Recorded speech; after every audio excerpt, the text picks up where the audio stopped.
இது தொடர்பான கூடுதல் விவரங்களை வழங்குவதற்காக சிறப்பு செய்தியாளர் ஜீவபாரதி இணைப்பில் இருக்கிறார். வணக்கம் ஜீவபாரதி, விவரங்களை பதிவு பண்ணலாம்.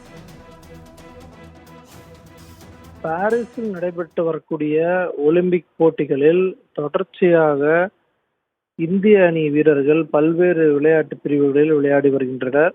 அந்த வகையில் துப்பாக்கி சுடுதல் பிரிவில் 2 பதக்கங்களை வென்ற இந்திய நாட்டை சேர்ந்த துப்பாக்கி சுடுதல் வீராங்கனை மனு பக்கர் இந்தியா திரும்பி இருக்கிறார்.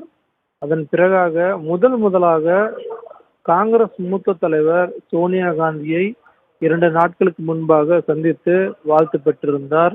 நேற்றைய தினம் மத்திய விளையாட்டுத்துறை அமைச்சர் மற்றும் காங்கிரஸ் கட்சியில் இருக்கக்கூடிய மூத்த தலைவர்களை நேரடியாக சந்தித்து அவர்களிடம் வாழ்த்து பெற்று வந்தார். இந்த நிலையில் தற்போது டெல்லியில் காங்கிரஸ் கட்சியினுடைய மூத்த தலைவரும் மக்களவை எதிர்க்கட்சி தலைவருமான ராகுல் காந்தியை நேரடியாக சந்தித்து அவரிடம் வாழ்த்து பெற்றிருக்கிறார். குடும்பத்துடன் சந்தித்து அந்த வாழ்த்தை பெற்றிருக்காரு.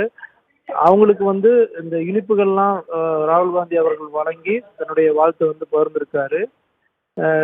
இந்த ஒலிம்பிக் தொடர் முடிந்ததற்கு பிறகாக பிரதமர் மோடியை இந்த ஒலிம்பிக்கில் பதக்கம் பெற்ற வீராங்கனைகள் நேரடியாக சந்திப்பார்கள்.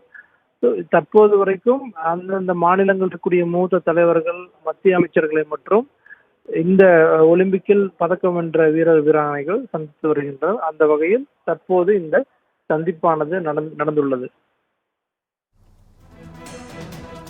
விரிவான விவரங்களுக்கு நன்றி ஜீவபாரதி.